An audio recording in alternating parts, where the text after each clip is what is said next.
बिस्मिल्लाहिर्रहमानिर्रहीम। अस्सलाम वालेकुम dear students.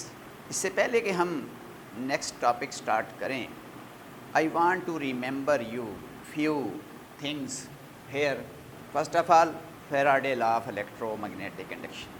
According to Faraday law of electromagnetic induction, whenever the magnetic flux through a coil changes by any means, an EMF is induced in it. Mathematically, the induced EMF is directly proportional to the rate of change of magnetic flux. या बच्चों, ये भी हम बोल सकते हैं कि अगर मैं इस n को भी साथ डिफाइन करूं, तो आपको बताया था कि induced EMF is equal to rate of change of flux linkages. So this is the mathematical way to express the Faraday law of electromagnetic induction. This minus sign has a physical significance, and that physical significance observed by the lenses named as Lenz's law. और वो क्या थी कि जो induced EMF होती है वो magnetic flux की चेंज को अपोज करती है, चाहे वो मैग्नेटिक फ्लक्स की चेंज किसी भी तरह से आ रही हो. अब आपको बच्चों सेवरल वेज बताए हैं मैग्नेटिक फ्लक्स को चेंज करने, लेकिन बेसिकली मैंने आपको दो टाइप की इंड्यूस्ड EMF बताई थी. एक को हम डायनामिकली इंड्यूस्ड EMF बोलते हैं, जिसको मोशनल EMF भी बोलते हैं, और दूसरी स्टैटिकली इंड्यूस्ड EMF का नाम दिया था. Watch here, we have two demonstrations on the board. Here we have a coil and a bar magnet. बच्चों, आपको बताया था कि जब हम इस कोयल को और इस बार मैग्नेट को relatively मूव कराते हैं, the magnetic flux linking to the coil changes and EMF is induced in the coil, which is known as induced EMF. अब बच्चों, यहाँ पर अगर कोयल को स्टेशनरी रखा जाए और इस मैग्नेटिक फील्ड को या मैग्नेट को वेरी किया जाए, तो फिर मैंने बताया था कि ये स्टैटिकली इंड्यूस्ड EMF है. और अगर हम इस मैग्नेट को एक जगह पे फिक्स करते हैं, इस कॉइल को मूव कराते हैं, तो फिर भी आपको पता होना चाहिए कि जो EMF है उसमें चेंज मैग्नेटिक फील्ड होगा, लेकिन कॉइल की मोशन से होगा. फ्लक्स में चेंज आएगी, जो EMF इंड्यूस्ड होगी उसको डायनामिकली इंड्यूस्ड EMF बोलते हैं. जैसा कि हमने मोशनल इंडक्शन में एक स्ट्रेट कंडक्टर लिया था और उसको हमने एक यूनिफॉर्म मैग्नेटिक फील्ड के अंदर ड्रैग किया था. उसमें EMF इंड्यूस्ड हुई थी, जिसकी न्यूमेरिकल वैल्यू हमने निकाली है. That EMF is named as motional EMF, और जो मोशनल EMF थी बच्चों वो डायनामिकली इंड्यूस्ड EMF है. एक और डिमॉन्स्ट्रेशन आपको नज़र आ रही है. Again we have a coil connected with the variable voltage source. हमने बच्चों एक ऐसी बैटरी लगाई है जिसकी वोल्टेज को हम चेंज कर सकते हैं. आपको पता होना चाहिए कि जो वेरिएबल वोल्टेज सोर्स है, एक्चुअली तौर पर एक फिक्स वोल्टेज सोर्स के साथ जब हम रियोस्टेट लगा देते हैं तो वो वेरिएबल वोल्टेज सोर्स बन जाता है. तो ये एक वेरिएबल वोल्टेज सोर्स है.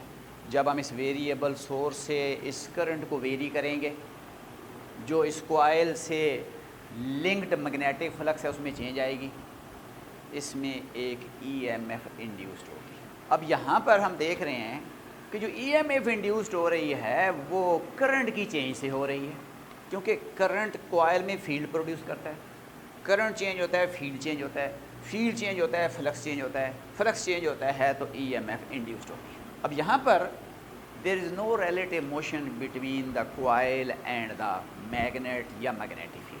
सो this type of induced EMF is known as statically induced EMF. इन तमाम चीज़ों को माइंड सेट में रखते हुए आपको जो बात बता रहे हैं वो ये है कि जो इंड्यूस्ड EMF होती है वो मैग्नेटिक फ्लक्स की चेंज को अपोज करती है, या जो इंड्यूस्ड EMF होती है वो कॉइल के अंदर जो करंट है उसकी चेंज को अपोज करती है. ज़ाहिर है करंट चेंज होगा तो same happening will be occur कि इंड्यूस्ड EMF प्रोड्यूस होगी. मैग्नेटिक फ्लक्स चेंज होगा तब भी इंड्यूस्ड ईएमएफ प्रोड्यूस होगी, और इंड्यूस्ड ईएमएफ फ्लक्स की चेंज को या इस करंट की चेंज को अपोज करती है। इस एबिलिटी को, कंडक्टर की ये एबिलिटी, कॉइल की ये एबिलिटी, जिसकी वजह से वो कंडक्टर की वो एबिलिटी या कॉइल की वो एबिलिटी, जिसकी वजह से वो कॉइल कंडक्टर के अंदर जो करंट में चेंज है उसको अपोज करता है, that is known as its inductance. तो हम इंडक्टेंस को स्टार्ट कर रहे हैं कि फिज़िकली इंडक्टेंस क्या है, मैथमेटिकली इंडक्टेंस को किस तरह से डिफ़ाइन करते हैं, कैसे कैलकुलेट करते हैं, और फिर जो आगे नेक्स्ट मेन टॉपिक है self induction, self induced EMF और सेल्फ इंडक्टेंस, इस टॉपिक को डिटेल के साथ हम स्टडी करने वाले हैं। तो पहले बच्चों इंडक्टेंस के मीनिंग क्या हैं, ज़रा इसको अंडरस्टैंड कर। The tendency of a conductor या coil to oppose the change in current through it is called inductance.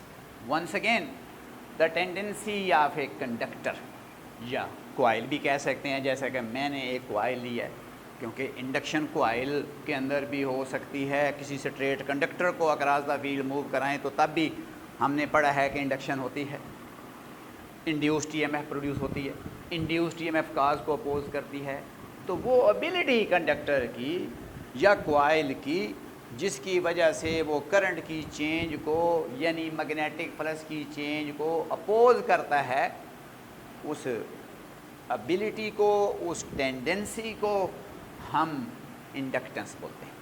Mathematically बच्चों देखें कि हम इंडक्टेंस को किस तरह से लिखेंगे। Mathematical flux linkages per unit current. बच्चों अगर आपने इस कॉइल की इंडक्टेंस कैलकुलेट करनी है तो आप इस कॉइल के फ्लक्स लिंकेजेस निकालेंगे और करंट से डिवाइड करेंगे, हमारे पास इस कॉइल की इंडक्टेंस आ जाएगी, या सेल्फ इंडक्टेंस ही बच्चों बोलते हैं।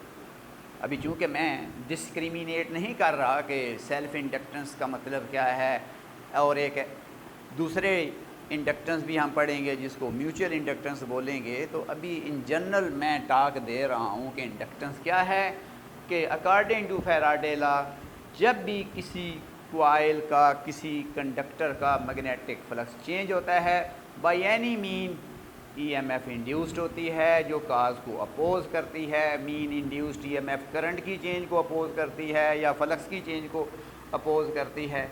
इस टेंडेंसी को हम उस कंडक्टर की या उस कॉइल की इंडक्टेंस बोलते हैं। मैथमेटिकली इंडक्टेंस निकालनी है किसी भी कॉइल की तो फ्लक्स लिंकेजेस को करंट से डिवाइड करना है। तो mathematically inductance that is equal to flux linkages divided by. एक और वे भी है इस इंडक्टेंस को कैलकुलेट करने का, उस वे से भी हम इंडक्टेंस को कैलकुलेट कर सकते हैं। तो वो दूसरा वे क्या है, दूसरी मैथमेटिकल डेफिनेशन क्या है, वो बच्चों जब हम सेल्फ इंडक्टेंस या हम म्यूचुअल इंडक्टेंस पढ़ेंगे तो एक और डेफिनेशन भी देंगे। लेकिन वैसे किसी आपने इंडक्टेंस कॉइल की इंडक्टेंस निकालनी है तो उसका वे बता रहे हैं फ्लक्स लिंकेजेस को करंट से डिवाइड करना। अब flux linkages N phi divided by I. अब इसका मतलब है कि अगर हमें इस कॉइल का फ्लक्स पता है तो हम इस कॉइल की इंडक्टेंस निकाल सकते हैं। अब फ्लक्स कैलकुलेट कैसे करते हैं, बी डॉट ए से। बी कैसे कैलकुलेट करें हैं, एम्पेयर लॉ से। उसका मतलब है कि अगर आपने इंडक्टेंस किसी भी कॉइल की निकालनी है तो सबसे पहले उस कॉइल के अंदर जब करंट गुजरता है उसके अंदर जो मैग्नेटिक फील्ड प्रोड्यूस होता है, आप उस मैग्नेटिक फील्ड की वैल्यू निकालेंगे। मैग्नेटिक फील्ड आ जाएगा तो हम उस कॉइल का फ्लक्स निकालेंगे। फ्लक्स मीन फ्लक्स लिंकेजेस निकालेंगे। नंबर थर्ड स्टेप पे करंट से डिवाइड कर देंगे, हमारे पास उस कॉइल की इंडक्टेंस आ जाएगी। तो ये जब हम आगे नेक्स्ट टॉपिक आएगा सेल्फ इंडक्टेंस पढ़ेंगे, तो वहाँ पर हम किसी कोयल की सेल्फ इंडक्टेंस को स्टडी करेंगे और कैलकुलेट करेंगे कि कोयल की सेल्फ इंडक्टेंस की वैल्यू क्या है। अब अगर हम चाहें तो यहाँ पे भी एक कोयल की इंडक्टेंस हम कैलकुलेट कर सकते हैं। अब सपोज़ करें मैं यही कोयल ले लेता हूँ।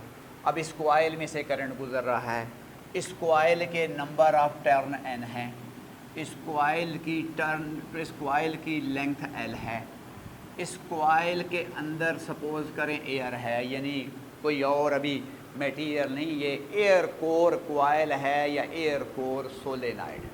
अब बच्चों हमें पता है कि जब इस कोयल में से करंट गुज़रता है तो इस कोयल के इनसाइड मैग्नेटिक फील्ड प्रोड्यूस होता है, that is B and that is equal to mu not small n into I. What is small n? It is number of turn per unit length, यानी capital N over L। अगर मैं वो value put कर दूँ यहाँ पर तो it is mu not capital N I over small l। ये वो मैग्नेटिक फील्ड है जो इस कोयल के इनसाइड प्रोड्यूस हो रहा है। और ये हम टॉपिक बच्चों पढ़ कर आए हैं मैग्नेटिक फील्ड इनसाइड सोलेनाइड, और वो हमने मैग्नेटिक फील्ड एम्पेयर लॉ से निकाला हुआ है। अब अगर इस कोयल का मैं area of cross section suppose करूँ A ले लूँ, तो अब जितनी मैग्नेटिक फील्ड लाइन है एरिया ऑफ क्रॉस सेक्शन उनके परपेंडिकुलर है, तो इस पूरे कोयल का जो आपको फ्लक्स नज़र आ रहा है वो मैक्सिमम है B इंटू A है। तो यहाँ पर हम फ्लक्स की वैल्यू लगा के करंट से डिवाइड करके हम इस कोयल की सेल्फ इंडक्टेंस कैलकुलेट कर सकते हैं। तो फॉर सोलेनाइड अगर मैं इंडक्टेंस निकालूं तो उसकी वैल्यू मैं लिखने लगा हूँ, इंडक्टेंस को मैं L का नाम दे दिया, that is L equal to N, phi की value BA divided by I। अब वैसे तो बच्चों आपको पता है कि जो फ्लक्स होता है that is B dot A, लेकिन जब B और A यानी मैग्नेटिक फील्ड और एरिया वेक्टर आपस में पैरेलल होते हैं तो फ्लक्स मैक्सिमम होता है। और यहाँ पर इस कोयल में, ये कोयल है, मैग्नेटिक फील्ड लाइन यहाँ से बाहर आ रही है, तो इसका एरिया ऑफ क्रॉस सेक्शन का नॉर्मल भी इधर ही है। इसका मतलब है कि यहाँ पर हमें जो नॉर्मल नज़र आ रहा है उस नॉर्मल की डायरेक्शन ये वाली है जिसको मैंने A वेक्टर लिख दिया है। A तो इसका एरिया है जिसको एरिया ऑफ क्रॉस सेक्शन कह रहे हैं, ये इसका A वेक्टर एरिया है। फील्ड और वेक्टर एरिया पैरेलल हैं, तो ये जो B डॉट A है अगर हम इसको सॉल्व करें तो इट इज़ BA। अब अगर हम B की वैल्यू लगा दें तो यही कोयल जो सामने पड़ा हुआ है इसकी इंडक्टेंस मेरे पास आ जाएगी। अगर मैं वो वैल्यू कैलकुलेट करूं, you get the answer L equal N। B की वैल्यू पुट कर दें, वो लिखी है, that is mu not capital N, that is I over L, आगे ये A whole divided by that is I। So you can solve here. अब ये वाला I बच्चों, इस I से अगर मैं कैंसिल कर दूं, मैं इसको कैंसिल कर दिया इस I के साथ, रिमेनिंग जो पैरामीटर्स हैं वो अगर लिखूं, mu not N square A divided by L। This is the inductance of this coil which is here, आपके सामने पड़ा हुआ है। अब ज़रा इसको बच्चों ज़रा गौर से देखें कि जो इंडक्टेंस ऑफ कोयल है that depends on the 4 factors. Number 1, number of turn in the coil, number 2, area of cross section of coil, number 3, length of coil. It means 3 factors inductance के कोयल की geometry है, जिसमें number of turn आ रहे हैं, कोयल की length आ रही है, कोयल का एरिया ऑफ क्रॉस सेक्शन। चौथा फैक्टर कोर ऑफ द कोयल। अब बच्चों 4 चीज़ों पे इस कोयल की इंडक्टेंस डिपेंड कर रही है, जैसा कि हमने निकाली है। बहुत सारे MCQs इससे रिलेटेड आते हैं। और दूसरी बात, हम इस इंडक्टेंस को number of turns per unit length के फॉर्म में लिखना चाहें तो उसको यूँ लिखेंगे, that is mu not small n square A into L। इसको यूँ भी लिख सकते हैं।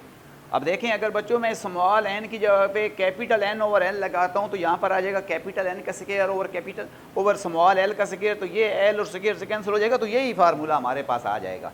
तो यहाँ पर number of turn, length, area of cross section, वहाँ पर भी area of cross section, length, और ये स्मॉल एन क्या है, ये टर्न डेंसिटी है, number of turn per unit length ही है, बस हमें ही है। तो यहाँ पर ये ज़हन में रखना है, यहाँ से लेंथ के साथ रिलेशन नहीं नज़र आ रहा।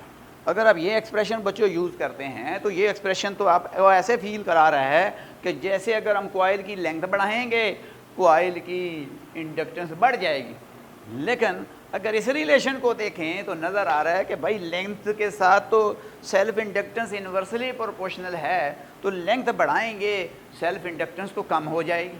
तो बच्चों इसलिए इसमें तमाम फैक्टर्स इंडिविजुअली नज़र आ रहे हैं, यहाँ पर रिपीटेड हैं। यहाँ पर लेंथ इधर भी है, लेंथ इसके अंदर भी मौजूद है, और वो एल का स्क्वायर है और डिनोमिनेटर में है, और इधर एल जो है नोमिनेटर में है। तो अगर इस एल को उस डिनोमिनेटर वाले एल स्क्वायर से कैंसिल करें तो सेल्फ इंडक्टेंस लेंथ के साथ इन्वर्सली ही आती है। तो इसलिए बेटर ऑप्शन ये होती है कि आपको किसी भी कॉइल की इंडक्टेंस का ये वाला फार्मूला पता होना चाहिए जो हमें बता रहा है कि कॉइल की इंडक्टेंस 4 चीज़ों पे डिपेंड कर रही है, नंबर ऑफ टर्न पे डिपेंड कर रही है, एरिया ऑफ क्रॉस सेक्शन पे डिपेंड कर रही है, लेंथ ऑफ कॉइल पे डिपेंड कर रही है, और कोर पे डिपेंड कर रही है। अब बच्चे बुक के ऊपर ऑथर ने बहुत रॉन्ग आइडिया फ्लोट किया है। मैं पढ़कर हैरान हूँ। मैं बात कर रहा हूँ ये जो फेडरल बोर्ड में बुक पढ़ाई जा रही है, मैं इसकी बात कर रहा हूँ। इसके अंदर ऑथर कहता है कि जब किसी कॉइल से स्टेडी करंट गुजरता है, डायरेक्ट करंट गुजरता है, तो उसकी इंडक्टेंस नहीं होती, और जब किसी कॉइल में से अल्टरनेटिंग करंट गुजरता है तो उसकी इंडक्टेंस होती है। दिस इज़ रॉन्ग आइडिया, ये रॉन्ग कॉन्सेप्ट है। भाई इंडक्टेंस का इन्हिसार करंट पे तो नहीं है, अंडरस्टैंड करें। बाद में मैं बात कर रहा हूँ, बाद में बात समझाता हूँ कि करंट के साथ लिंक पे इसका क्या है। इंडक्टेंस तो 4 चीज़ों पे डिपेंड कर रही है। कहाँ पे है करंट, कहाँ पे हम कह रहे हैं कि एक इंडक्टर में से अगर डीसी गुजरेगा तो उसकी इंडक्टेंस नहीं होगी, और अगर एसी गुजरेगा तो उसकी इंडक्टेंस होगी। बच्चों इंडक्टेंस तो हर कॉइल की होती है। इंडक्टेंस तो एक कॉइल की है, चाहे वो सर्किट में लगा हुआ है या नहीं लगा हुआ, इसका करंट के साथ क्या ताल्लुक है। अब अगर हम ये बोलें कि एक कैपेसिटर की कैपेसिटेंस का मतलब है उसमें कितना चार्ज स्टोर है, ये तो गलत है। एक अनचार्ज कैपेसिटर जिसमें चार्ज स्टोर ही नहीं है, भाई वो भी तो कैपेसिटेंस रखता है। कैपेसिटेंस का अनुसार अगर पैरेलल प्लेट कैपेसिटर है तो आप बच्चों पढ़ कर आए हैं, एरिया ऑफ ईच प्लेट पे डिपेंड करती है, capacitance distance between the plates पे डिपेंड करती है, मीडियम बिटवीन द प्लेट्स पे डिपेंड करती है। कहाँ पे ये लिखा हुआ है कि कैपेसिटर की कैपेसिटेंस इस चीज़ पे डिपेंड करती है कि उसमें कितना चार्ज मौजूद है, कितना चार्ज हुआ है, या कितना चार्ज उसने स्टोर किया हुआ है, इसके साथ तो ताल्लुक नहीं है। हम बाज़ार से जाकर अगर इलेक्ट्रॉनिक्स की दुकान पे जाकर अगर हम ये बोलें कि हमें एक इंडक्टेंस दे दें 2 मिली हेनरी की, तो अब इसका मतलब ये तो नहीं है कि उसमें से कोई करंट फ्लो कर रहा होगा। भाई वो तो एक कॉइल है जिसकी एक स्पेसिफिक वैल्यू ऑफ इंडक्टेंस है जो इन पैरामीटर्स पे डिपेंड कर रही है। इसका इन्हिसार इस पे तो नहीं है कि एक कॉइल की इंडक्टेंस तब होती है कि मसलन ये कॉइल मेरे हाथ में पड़ा हुआ है, इसमें करंट नहीं है तो इसकी इंडक्टेंस नहीं है। इसमें अगर मैं डीसी गुजारूं तब भी नहीं है, इसमें एसी गुजारूं तब इंडक्टेंस है। भाई इसमें से करंट गुजारें या ना गुजारें इसकी इंडक्टेंस है। रॉन्ग आइडिया फ्लोट किया है ऑथर ने, मस्ट बी करेक्टेड। इस टॉपिक के अंदर जैसा कि मैं एक और एग्जांपल दे, सपोज ये कंडक्टर है, इसकी रेजिस्टेंस है। अब बच्चों पढ़ कर आए रेजिस्टेंस के अनुसार 4 चीज़ों पे है, length of conductor, area of cross section of conductor, nature of conductor and temperature of conductor. तो कहाँ पे लिखा हुआ है कि इसमें से करंट गुजरेगा तो तब ही इसकी रेजिस्टेंस होगी। भाई ये अलग बात है कि ये रेजिस्टेंस ऑफर कब करेगा, जब करंट गुजरेगा, लेकिन रेजिस्टेंस तो उसकी है। हम ये नहीं कह सकते कि when no current is flowing through resistance, it has no resistance. When current is flowing through resistor, it has resistance. This is the wrong idea. Resistance resistor की है, चाहे उसमें से करंट गुजर रहा है या नहीं गुजर रहा. इंडक्टेंस कॉइल की है, इंडक्टेंस कंडक्टर की है, चाहे उसमें से करंट गुजर रहा है या नहीं गुजर रहा. करंट का तो ताल्लुक ही नहीं है कि डीसी गुजरेगा इंडक्टेंस नहीं होगी या एसी गुजरेगा तो इंडक्टेंस होगी. हम कह रहे हैं एक्चुअली तौर पर फिज़िकल मीनिंग अंडरस्टैंड करने हैं, तो फिर उसको अंडरस्टैंड करने के लिए हम करंट की बात करते हैं कि फिज़िकली हम क्या बोल रहे हैं कि टेंडेंसी ऑफ कंडक्टर, कि जिस वक्त कंडक्टर में से अल्टरनेटिंग करंट गुजरेगा, जिस वक्त कंडक्टर में से गुजरने वाला करंट चेंज होगा, उसमें एक ईएमएफ इंड्यूस्ड होगी. वो कितनी होगी वो उसकी इंडक्टेंस पे डिपेंड करती है. इंड्यूस्ड ईएमएफ की वैल्यू इंडक्टेंस पे डिपेंड करती है. तो ज़ाहिर है उस इंड्यूस्ड ईएमएफ की जितनी वैल्यू होगी उसी के हिसाब से वो काज को अपोज करेगी. ज़्यादा ईएमएफ इंड्यूस्ड होगी, ज़्यादा ईएमएफ को वो अपोज करेगी. तो हम बोल रहे हैं कि ability of coil to oppose the change in current through the conductor या through the coil, that is known as inductance. It does not mean कि करंट गुजारे ही गुजारे. भाई एक कॉइल की इंडक्टेंस, फिर बता रहा हूँ, 4 चीज़ों पे डिपेंड कर रही है. कोर पे, नंबर ऑफ टर्न पे, एरिया ऑफ क्रॉस सेक्शन पे और लेंथ. अब मैं इस कॉइल में से थोड़ा करंट गुजारूँ या ज़्यादा करंट गुजारूँ, भाई इंडक्टेंस तो उतनी है. जैसा मैंने बताया कि कैपेसिटर फुली चार्ज है या 63% चार्ज है या थोड़ा सा 10% चार्ज है, कैपेसिटेंस तो वही है. समझ गए हैं. अब एक गिलास है, उसमें पानी की कैपेसिटी 1 लीटर है, तो गिलास खाली है तब भी कैपेसिटी तो 1 लीटर है. ये तो नहीं मैं उसमें भरूँ ही भरूँ, 1 लीटर पानी डालूँ तो फिर मैं कहूँगा कि ये इसकी कैपेसिटी 1 लीटर है. भाई हम ये नहीं कह रहे कि एक गिलास है खाली है, कितना वॉल्यूम ऑक्यूपाई उसने किया हुआ है, स्पेस ने उसके इनसाइड कितना फ्लूइड उसमें आ सकता है, ये भाई उसकी कैपेसिटी है. लेकिन ये नहीं हम कह सकते कि खाली गिलास है जी तो उसकी कैपेसिटी कोई कैपेसिटी है. तो बच्चों अंडरस्टैंड करें कि जो बुक पे आइडिया फ्लोट किया गया है, if DC is passing through the coil it has no inductance, when AC passing through the coil it has inductance. I am saying कि एक कॉइल में से करंट का गुजरना या ना गुजरना, ये इंडक्टेंस की जो वैल्यू है इसका इसके साथ ताल्लुक नहीं है. लेकिन इतना बता दूं कि किसी भी कॉइल की इंडक्टेंस को अगर आप इस थ्योरेटिकल रिलेशन और एक्सपेरिमेंटल वैल्यू को टेस्ट करना चाहते हैं तो करंट गुजारना पड़ेगा. करंट गुजार के उसकी टेंडेंसी मेजर करनी पड़ेगी. वो एक एक्सपेरिमेंटल वैल्यू आएगी, उसको हम इस थ्योरेटिकल वैल्यू से कंपेयर करके चेक कर सकते हैं कि या हमारी कैलकुलेशन जो एक्सपेरिमेंटल हैं वो ठीक हैं या ये इस एक्सप्रेशन से वैल्यू आ रही है उसमें और उनमें कितना डिफरेंस है. तो must be understand inductance of coil depends on the number of turn, area of cross section of coil, length of coil and core of the coil. अब बच्चों यहाँ से इंडक्टेंस के यूनिट डिफाइन कर सकते हैं, इंडक्टेंस की डायमेंशनें भी हम यहाँ से चेक कर सकते हैं. SI units, SI units. अब आप बच्चों यूनिट्स को यहाँ से इजीली चेक कर सकते हैं. फाई वेबर है, I ampere, and you can easily find out the unit from here. तो ज़्यादा कन्वीनियंट है कि यहाँ से यूनिट निकाल, यहाँ से फिर ज़्यादा सारी यूनिट्स होंगी, फिर कैंसिल करनी पड़ेगी. आप इसको जनरल फार्मूले से एसआई यूनिट निकालें तो as L = N phi over I. Phi का यूनिट मैंने बच्चों बताया वेबर है और करंट का unit you know that is ampere. Weber tesla metre square divided by ampere. अब बच्चों ये जो टेस्ला है दैट इज़ newton per ampere per metre, metre square divided by, again ज़रा बच्चों यूनिट को अंडरस्टैंड करें. फाई का यूनिट वेबर है, करंट का यूनिट एम्पेयर है, weber Tesla into metre square होता है ओवर एम्पेयर. टेस्ला की वैल्यू होती है Newton per ampere per metre, फिर आगे ये मीटर स्क्वायर डिवाइडेड बाय ये एम्पेयर। कॉमन फैक्टर्स को अगर कोई कैंसिल होने वाले हैं तो हम देख लेते हैं।